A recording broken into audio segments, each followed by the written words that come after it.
क्या नक्सल में क्या रखा था आपने सब्जेक्ट क्या लिया था किससे तैयारी की थी आपकी? मैंने इसमें सोशल वर्क पढ़ा, मैंने हिंदी भी ट्राई किया, कुछ दिन फिलॉसफी भी पढ़ा, लेकिन जब एग्जाम आया तो हमने कहा कि ले आओ यार सोशल वर्क से एग्जाम दे। आप अपना इस 11 साल के इस अनुभव को कैसे देखते हैं उत्तर प्रदेश में? इंटरप्रेन्योरशिप यहाँ पे नहीं है, तो यहाँ की जो पब्लिक आप देखेंगे ज़्यादातर सर्विस करने या इस तरह की ही चीज़ों पे ध्यान देते हैं। पीएससी हो या यूपी पीसीएस हो, बेसिकली मतलब प्रशासनिक जो नौकरी है उसके प्रति चार था है और मुझे लगता है कि आने वाले समय में भी रहेगा। सेल्फ में क्रिएटर है, वो कुछ नए काम कर रहे हैं, मेडिकल साइंस में कोई कुछ अच्छा कर रहा है, कोई इंजीनियरिंग में अच्छा कर रहा है, कोई एजुकेशन में कर रहा है। मेड इन इंडिया की बात हो रही है तो हमें अपने को तैयार हर सेक्टर में रहना होगा। भारतीय समाज में दो कौम ऐसी है, डॉक्टर और एक नेता, जो ये चाहते हैं कि उनका जो वंश हो वो उनकी विरासत को लेके आगे बढ़े। और ऑब्वियस है, ठीक है कि एक बनी बनाई पिच होती है, उस पर काम करना किसी के लिए आसान होता है, लेकिन उसमें भी कुछ लोग ऐसे हैं जो अपने जीवन को सर्वस्व सक्सेना के उस पंक्ति के इर्द गिर्द जीते हैं कि लीक पर भी चले जिनके चरण दुर्बल और हारे हैं। हमें तो हमारे अनिर्मित पंथ से अनिर्मित पंथ प्यारे हैं। और ऐसे ही एक शख्स हैं अभिषेक जी, जो इस समय पश्चिमी उत्तर प्रदेश के एक महत्वपूर्ण जनपद कानपुर में एसीपी हैं। और इनके पिता जो हैं श्री एसपी पांडे साहब किसी परिचय के मोहताज नहीं है। उस वक्त दौर में जब कांग्रेस का इस देश में बोलबाला था और राजीव गांधी के ज़माने में वो पूरब ऑक्सफोर्ड कहे जाने वाले इलाहाबाद विश्वविद्यालय के से छात्र संघ के अध्यक्ष थे। राजीव गांधी से सीधे-सीधे मुखातिब होने वाले शख्स के सुपुत्र ने अपनी एक अलग पहचान बनाई और इस समय कानपुर में हैं। और आने वाले 4 दिन बाद कानपुर में प्रधानमंत्री की यात्रा काफ़ी व्यस्त है, इसीलिए गाड़ी में किसी तरह से उनके साथ हमने सोचा 2 मिनट बात करने के लिए। अभिषेक जी, एक तो इस व्यस्तता में समय देने के लिए धन्यवाद। और दूसरी बात कि 14-15 साल पुरानी बात थोड़ा-सा रिकॉल करना मुश्किल टाइप से चीज़ होता है, फिर भी अ, कैसी रही पढ़ाई, शुरुआती कहाँ से हुई और तैयारी कहाँ से आपने किया और कैसे किया? क्या था वो शुरुआती वाला हिसाब-किताब, कहाँ से पढ़ाई थी आपकी? देखिए पढ़ाई मैंने शुरुआती दौर पे कुछ गाँव से और उसके बाद मैं रेणुकूट रहा जहाँ चाचा जी मेरे एम्प्लॉय थे, वहाँ एक केमिकल की फैक्ट्री हुआ करती थी। उसके बाद फिर बनारस और इलाहाबाद में मैंने आगे की अपनी शिक्षा पूरी की। बाद में मैं दिल्ली भी गया। तैयारी तो ऐसा था कि मैं प्राइवेट सेक्टर में जॉब कर रहा था। जॉब करने के दौरान मुझे ये समझ में आया कि अ, जो प्राइवेट टेम्परामेंट है या जो वहाँ जो उद्देश्य से जिस सेक्टर में मैं लगा हुआ था उसका सोशल इम्पैक्ट उस तरीके से नहीं था। पारिवारिक पृष्ठभूमि सामाजिक ज़्यादा थी, इस वजह से हम लोग दूसरे के सुख-दुःख सुनना और इस तरह की चीज़ों में शुरू से ही हम लोगों का एक इनबिल्ट अट्रैक्शन था। हाँ, उस तरीके से हम लोग लालन-पालन हुआ, हमारी अपब्रिंगिंग ऐसी है। फिर उस दौरान मैंने सोचा कि ठीक है, प्रयास करते हैं और सिविल सर्विसेज़ का एग्ज़ाम देते हैं। इस दौरान मैं ऑल इंडिया रेडियो में भी जॉब किया। बनारस में मैं रहा वहाँ 1 साल तक लगभग। और इधर चूँकि जब मैंने तैयारी शुरू की तो लगभग एज मेरी 28 हो चुकी थी। जी। सिविल सर्विसेज़ का लास्ट अटेम्प्ट था और अ, जो सिविल सर्विसेज़ के लिए जो कोर सब्जेक्ट है, उसको छुए हुए कई साल हो चुके थे।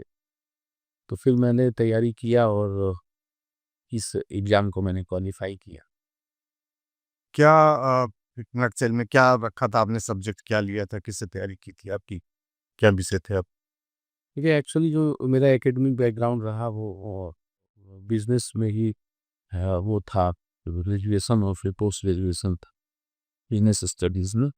इस वजह से अभी हिस्ट्री, ज्योग्राफी और फिलॉसफी इस तरह की चीज़ों से काफ़ी दूर होने से अभी एक उसके सब्जेक्ट के प्रति काफ़ी दूरी होने से मैं ये समझ नहीं पाया था।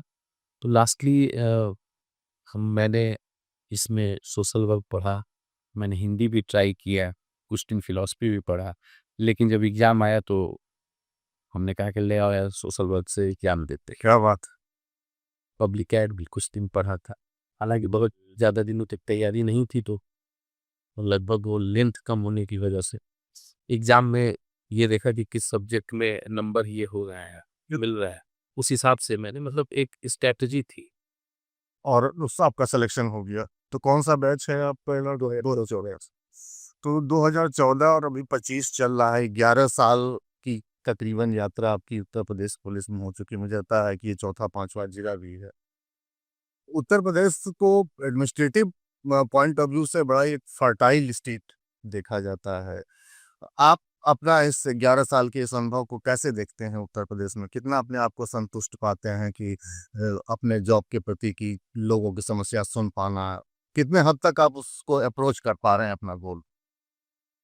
देखिए संतुष्टि का जो मानक है, आप किसी एक चीज़ से नहीं नाप सकते हैं। नहीं, इसलिए कि जितना मैंने ये सवाल पूछने के पीछे था कि जो यहाँ फीडबैक है आपके प्रति वो बड़ा ही पॉजिटिव है कि अभिषेक जी सबकी सुनते हैं। हाँ, देखिए जैसे अगर हम यूपी की या इस तरह के स्टेट की बात करें, तो चूँकि यहाँ जो स्किल है, वो सेल्फ एंटरप्रेन्योरशिप यहाँ पे नहीं है, तो यहाँ की जो पब्लिक आप देखेंगे ज़्यादातर सर्विस करने या इस तरह की ही चीज़ों पे ध्यान देती है। इसलिए लोगों को लगता है कि यहाँ ब्यूरोक्रेसी बहुत फर्टाइल है, यहाँ जाकर काम करने को मिलेगा। और अ, जो अन्य स्टेट हैं, कुछ ऐसे स्टेट हैं जो इंडस्ट्रियल हम लोगों से ज़्यादा डेवलप हैं, वहाँ एंटरप्रेन्योर का स्किल लोगों में ज़्यादा है, तो वहाँ लोग क्रिएटर की भूमिका होते हैं। तो यूपी में ये है कि जो ब्यूरोक्रेसी फैसिलिटेटर की भूमिका में तो लगभग हर जगह है, वहाँ कहीं-कहीं अपने आप को ये सोचता है कि वो क्रिएटर की भूमिका में है, इसलिए उसका रुझान यहाँ ज़्यादा रहता है। हम लोगों ने यहाँ चूँकि पुलिस की नौकरी थी, पुलिस में सबसे बड़ी जो एक भारतीय समाज है, जो अभी हम लोगों में फ्यूडलिज़्म भी है और तमाम चीज़ें ऐसी हैं। यहाँ आप देखेंगे कि समाज कहीं जाति में, कहीं धर्म में बँटा-बँटा होगा। तो यहाँ रेशनल होके काम करना मतलब बहुत चुनौतीपूर्ण तो नहीं है, लेकिन वो बहुत ग्राह्य है। अगर एक आदमी किसी की बात सुने, चूँकि मेरा बैकग्राउंड भी ऐसा था, तो हम लोग हमेशा सुनने सुनने पर भरोसा है। ज़्यादा सुनिए। और पुलिस के यहाँ वो लोग आते हैं जिनके पास वैसी पीड़ा होती है जिसका वो तत्काल तारण चाहते हैं, बिल्कुल सही। ऐसे समय में अगर आप किसी की सुनते हैं, तो आप समझिए कि आधा निदान तो वही हो जाता। हो जाता है। तो इस हिसाब से जो यहाँ की ब्यूरोक्रेसी में अ, इस तरह की मतलब बहुत बड़े चैलेंज मैं नहीं मानूँगा, लेकिन इस तरह की जो जो भी व्यक्ति इस तरह की चीज़ों को अपना रहा है, उसको लोग सफल मान रहे हैं।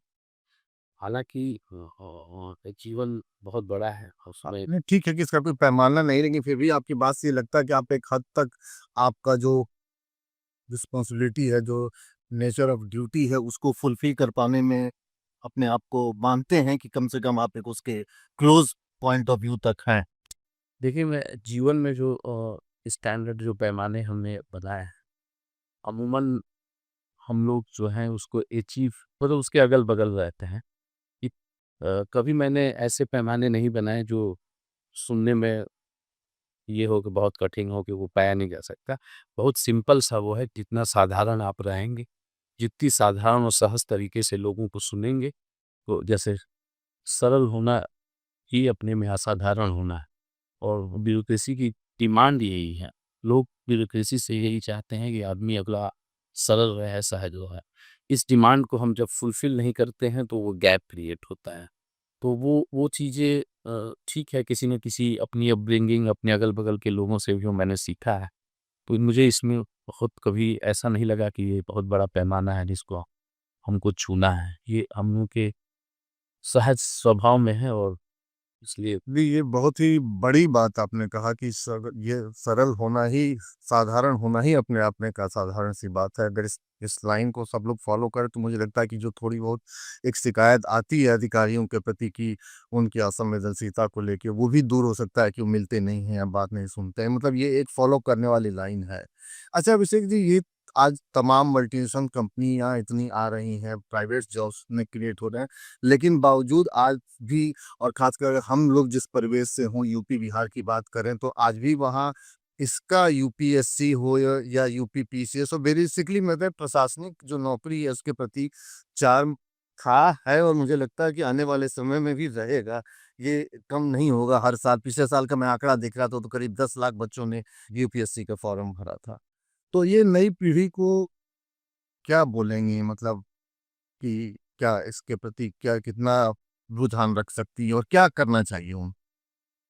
देखिए, जिसको जो जहाँ इच्छा होगा वो जाएगा ही, वो उस काम को करेगा ही।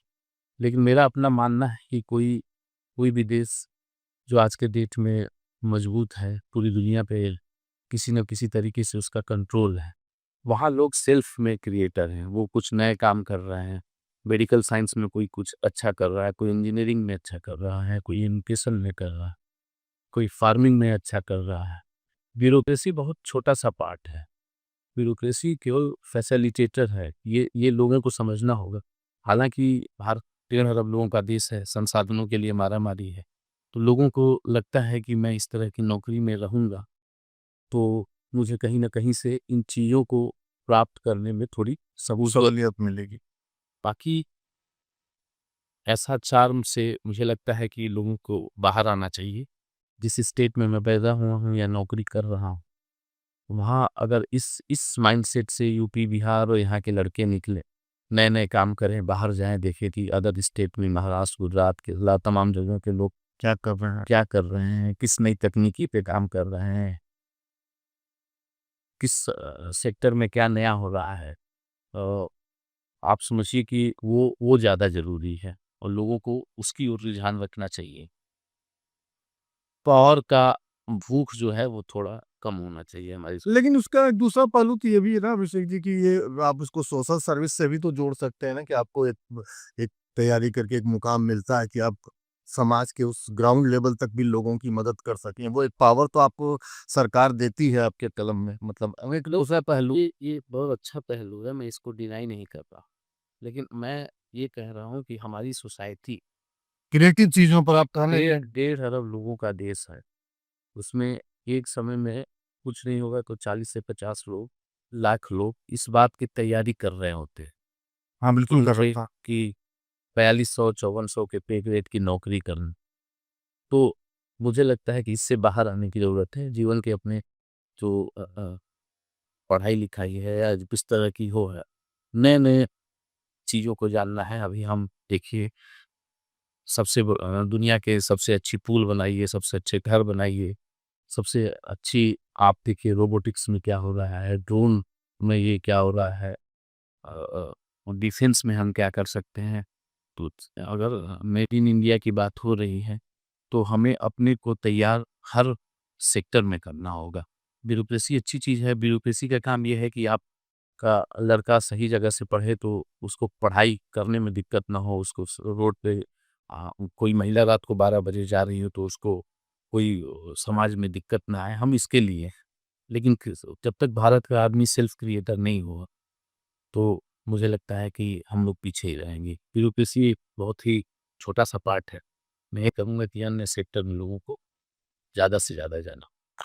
हाँ, आपकी मीटिंग है, पॉइंट्स भी आपका जहाँ डेस्टिनेशन वो ज़िक्र है। मेरा एक आखिरी छोटा-सा सवाल था, बहुत अगर आप उसको एक बहुत नटशेल में बता सकें। जब ये जो आप कमिश्नरेट में काम कर रहे हैं, कमिश्नरेट होने के बाद पुलिसिंग और आम आदमी के लिए ईज़ी हुई है, आप मानते हैं या उस बिल्कुल, बिल्कुल देखिए पर पर्सन 1000 पे अगर ये देखा जाए भारत में तो 1.2 पुलिस की उपलब्धता है।